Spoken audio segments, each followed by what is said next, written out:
Welcome to Hi. Business Unmuted. Thanks to our sponsor Virtue Motors, one of the UK's largest motor retailers, representing some of the world's best manufacturers of cars, vans and motorcycles. Check out their website at virtuemotors.com. I'm Nikki Jolly, standing in for Graham Robb this week, and I'm the founder and owner of Darlington-based HR Today. We provide bespoke HR solutions to businesses in the North East and the wider UK. We support business owners and managers by offering a complete HR solution from administration through to director level strategy. And I'm delighted to be here today while Graham is away. Hopefully the mice won't play.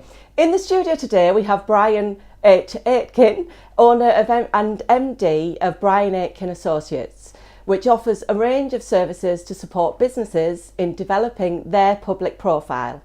He is also the former business director of the Trinity Mirror Group. Down the line we have Charlie Holt, the founder of Opencast, who operate as a portfolio of businesses where he is the entrepreneur and investor, as well as being active in the regional leadership as the founder and the chair of Dynamo North East and the managing director of High Hubs. We also have Michelle Cooper, MBE, the chief executive of County Durham Community Foundation, which provides grants to community-focused charities that are best placed to fight poverty, enrich lives and create real lasting change. So welcome everybody, nice to see you all. My first point is, last week we had the autumn budget where the Chancellor announced a range of tax thresholds, freezes, cuts in dividend allowances, the annual exempt allowance for grants, capital gains tax and the threshold of 45 pence additional rate of tax. Charlie, what do you think this will mean to businesses that you work with? Thank you for having me, and it's great that Graham's given you a tongue twister of lines to keep us going and really hard questions. The budget was fantastically boring and stabilising compared to the previous budget several weeks earlier, and I think the key isn't necessarily the budget, which has kicked a lot of cans down the road. It's more about what kind of, if we are going to have a recession, what kind of recession is it going to be? And my sense is that there is actually still a lot of very strong economic activity going on, particularly in our region where things are still buoyed up well. Other regions are suffering harder. You know, London is quiet, Newcastle is busy. And I think that we'll have a recession that's 3/4 are about 2% below the normal threshold. So it's going to be relatively long, but relatively painless, barring some of the horrible cost of living issues that I also think have been somewhat overplayed. Great, thank you. Yes, I can agree with a lot of that comment, to be honest, but the North East does seem to be much more buoyant at the moment, and we've sustained that since COVID, personally, I think. So hopefully we can continue to do that. Michelle, what effect will last week's budget have on charities that you work with and what they do for other people? Yeah, so I guess I have to jump on Charlie's point, don't I, about the cost of living crisis being overplayed. I think if you were to argue that on a national basis or national media, then yes, there's some of that. But as a charity that's working with charities in local communities, we're just seeing need that's exceeding the level of COVID almost. There's not actually an awful lot in the budget for them. There's not actually an awful lot in the budget. To Charlie's point, it was quite a boring budget. That's fine. But there's not a lot of help to charities. So they're still going to suffer in terms of increased demand on their services. Every charity is having trouble recruiting right now. The salaries that they're having to offer are considerably higher than what they were in the past. Now, there's nothing wrong with that, but the way charities are funded, they may be hiring someone from a grant that was issued maybe 2 years ago. And so with inflation, you're just not getting anywhere near the value for money from the grants that you used to get. So demand is high.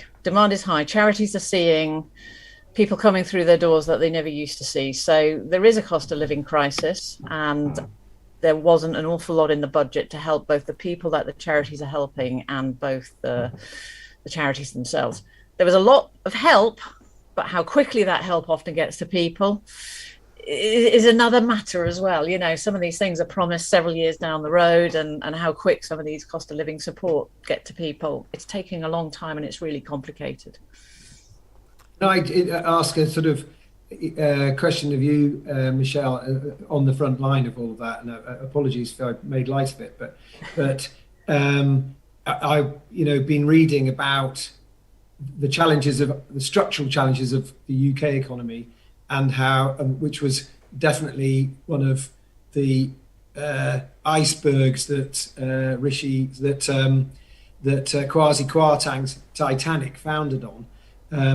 I'm pleased to be paying more tax as a high earner if that helps distribution of income and inequality. And the UK is perceived to be one of the most unequal societies, and some of the stability of this budget has been to add that back. Yeah, I think it's the tip of the iceberg in trying to balance that inequality. To be perfectly honest with you, I'm not an economist, so I'm not going to sit here and argue how much money is going to flow. You're an educated person. You're talking about the budget. You're talking about tax cuts. The people that we're helping, you know, the budget probably didn't even cross their radar. It's not that they're stupid. It's just that they are desperately trying to manage their lives, their complex lives. They can't budget anymore is something we're hearing a lot, because they've got no savings. And how do you budget with nothing? So you can talk about money, you can talk about taxes, but the money is not flowing down in a speed at the level that I think is really needed, to be perfectly honest with you. But sorry, it's great that there's a start. Sorry to interrupt, Michelle, but don't you think that probably the reason why the budget was boring, it was boring, and certainly in comparison to the one that Kwasi Kwarteng announced, and its primary focus had to be on bringing stability to the market. So therefore, the people that you're helping and you're dealing with weren't in the primary focus of that budget, and that's going to have to come probably later. Yeah, I completely agree. And again, boring was good. You know, on a personal basis, I was very happy that we had some stability post the budget. But you know, if you argue that the rise in energy price cap is going up to £3,000, that's a £500 increase. So yes, the budget didn't help those people. It's actually put more people into a position of potential debt in a very short period of time, because £500, most people haven't got £500. And many of those people are actually going to be probably on bills that are more than that, because of the nature of prepaid meters. You know, there's a premium that you're paying for the fuel for those that can least afford it. Yeah. Okay, thank you. So Brian, following on from that, what can businesses do to ensure that we're remaining positive and we don't talk ourselves into a recession during these uncertain times? Well, I mean, obviously by my accent, I'm not from these parts, but I have lived here for about 20 years. And I think this region has got a very, very good record of not talking ourselves down or ourselves down. You know, it wasn't long after I arrived here that Passionate People, Passionate Places was launched. And in my role when I was editor of the journal, I kind of picked up on that and kind of ran with a series of campaigns called It's Great Up North, 100 Reasons Why It's Great Up North. And I don't think we've kind of lost that vibe, that kind of energy. And I do think that we've got a very, very good track record of accentuating the positive, and there are a lot of positives out there. If you have to look hard enough to find them, you will certainly find them. And I could point you to St James's Park. Yeah, well, yes, that's another of my ex-clients. But the only last week there was an event in London called Knowledge Northeast, and that was organised by North Star Ventures NGI and Northern Accelerators, which is the Northeast universities coming together. And that was showcasing to a room full of very important people, bankers, investors, etc., that there are £30 billion worth of opportunities in the Northeast over the next 10 years.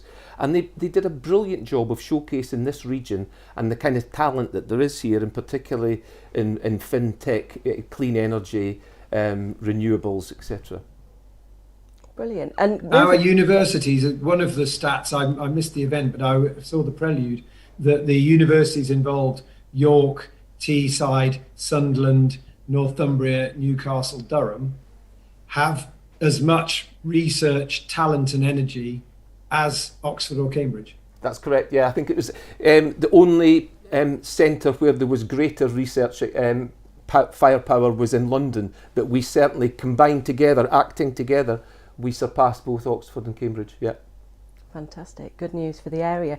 So Brian, you're a well-known communications expert. I think I called you a guru on Monday in many sectors in the region, and you're about to launch a new venture. Would you like to tell us about that? Well, I'm hopefully launching a new venture. I mean, we're at the investment round, so the investment round in this current climate is probably the most difficult one to overcome. But yes, I've been planning on launching a new weekly digital. Seems strange to call it a newspaper when it's not just news and it's not on paper, but it'll be, in essence, a weekly digital newspaper called the QT. Its primary purpose will be to bring quality issues, quality journalism, focusing on the issues that are important to the North East, and without being disparaging to the local media, and not just in the North East, I hasten to add, but the local media in general have kind of gone down this route of clickbait articles online, trying to bring as much click currency in as they possibly can. So we're going against the grain. We won't have advertising. It will be paid for subscription, but it will be a return to the kind of quality issue journalism that we used to have and enjoy. And when are we expecting to see that? I would like to see it out by April next year. Excellent. Yeah. Brian, is that a business or a general news? It will be primarily regional affairs with a bit of business and bringing back the kind of culture coverage that we used to do on the Journal with the magazine. So, and another USP that we will have is a comments and opinion section called Civilised Society. So we believe that there should be an antidote to all this toxicity that you see on social media, where there's all these polarised opinions, there's insults flying around.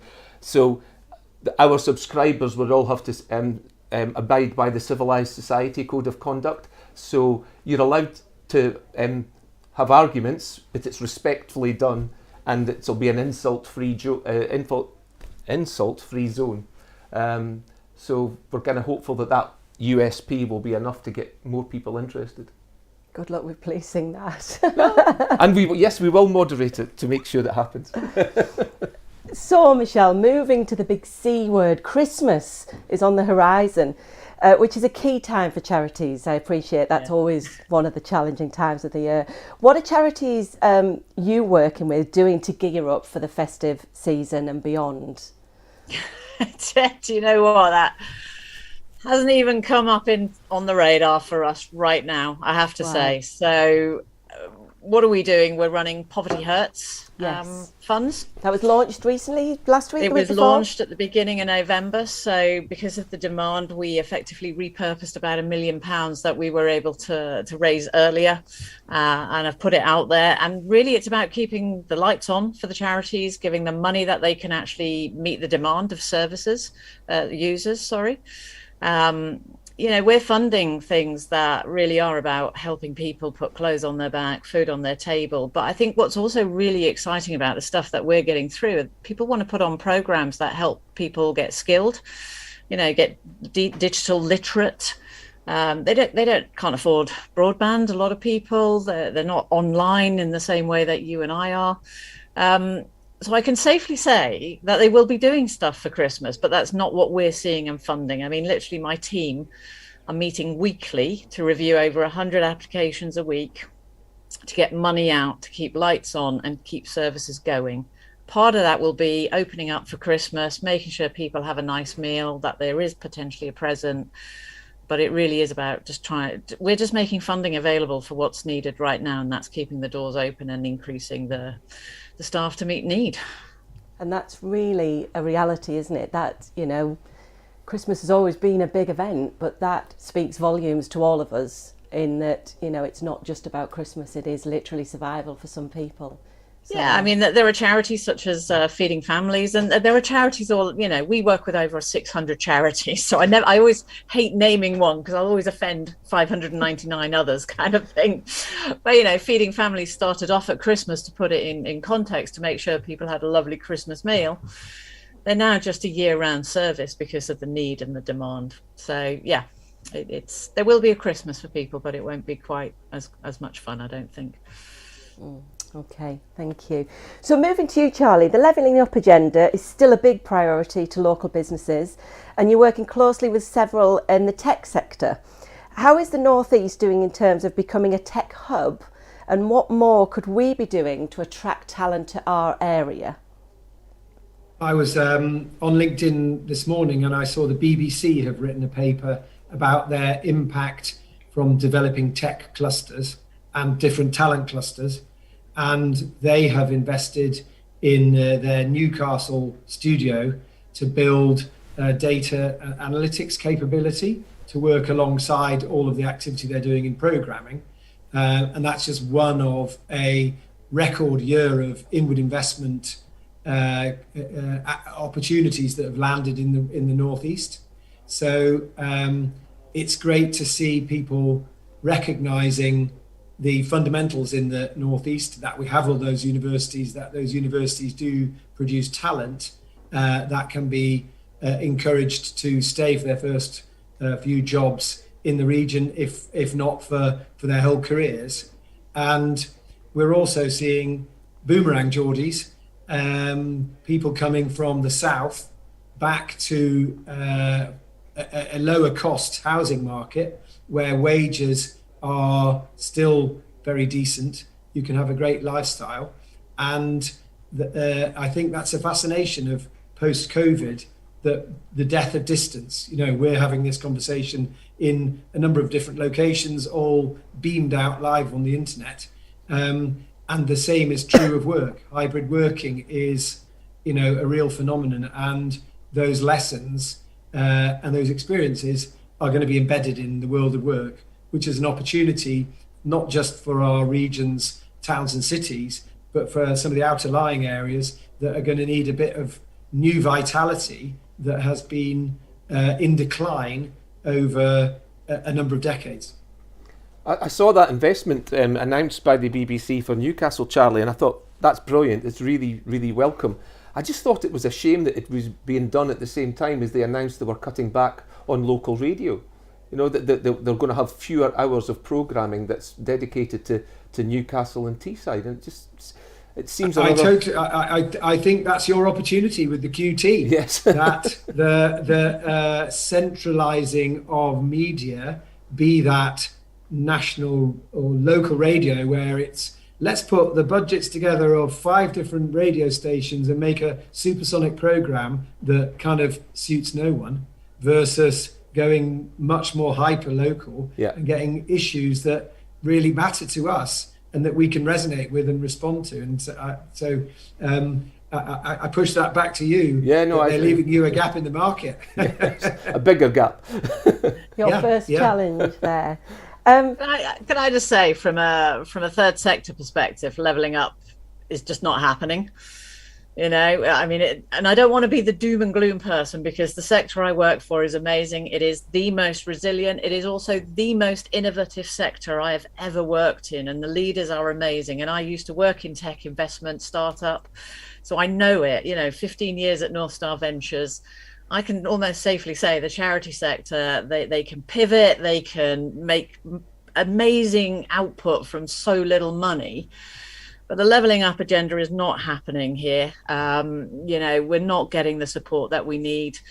The shared prosperity funds, nobody's dare mention those words. The amount of money coming into the region compared to what we used to have is just ridiculous. And then we're set silly targets in the sector of please go and spend it by March 31st next year. Year one monies we all have to spend by March 31st next year. So the value we get for that money, 1, we're getting less money, and 2, we're getting really poor value for it. And that's not the fault of the public sector. They're working their socks off to try and make it happen. But, levelling up, I'm not seeing much of it, and that, you know, I'm being quite bold in putting that personal view out there. It's And questionable. how does the job market, Michelle, impact on that? Because obviously we've got more jobs now than we've ever had. Minimum wage has just been increased by nearly 10% from April next year. I hear what you're saying, but how does that have a balanced effect in the fact that jobs are there and we can't fill them? So the challenge you've got, I mean, I can only really talk knowingly-ish about County Durham. So we have some of the health inequality, huge issues in County Durham. So we've got a lot of economic inactive people, is the phrase today. There's barriers to getting those people into work around transport, connectivity. You know, people are literally paying for people's bus fare because of the way the salaries might work. We've then got an awful lot of low skilled jobs in this area. And we've also, in County Durham, you know, it is predominantly S, not even M in terms of the SME world. We have very few businesses headquartered here. So yes, the jobs are there, but actually I think the increase in minimum wage is fantastic. I completely endorse that, but I think it's actually going to put a lot of pressure on small businesses, of which there are a lot in County Durham, which could put pressures on their own sustainability. And then we've got these whole inequalities that are really preventing people from getting into the workplace. It's not that they don't want to, but you know, for some people, by the time you paid your bus fare, I mean, I did a bus trip today. It took me nearly an hour and a half to get somewhere that in the car would have taken me 15 minutes, and it cost me £7.50. Wow. That's a lot of money when you haven't actually got a lot of money and you're trying to get into work and your salary is paid in arrears. Okay, that's interesting. And those are things that businesses can help with. And I also relate to the small businesses that, you know, the pressure is on them. And I do see that more restructuring, more redundancies are likely moving forward. So we've got this battle constantly of not getting people there because we're not helping them, but actually whether companies can now sustain and afford those kind of salaries. There's a phrase called the cost of working. Yes. Yeah. So it's actually expensive to get into work sometimes and then stay in that work. And time consuming, because an hour and a half compared to 15 minutes is 3 hours on your day, isn't it? So thank you. I have colleagues in my London office for whom their commute from Canterbury is £75 return. Wow. A day? A day. Crikey. Okay, so we're not that bad, but we have issues that we can resolve, definitely.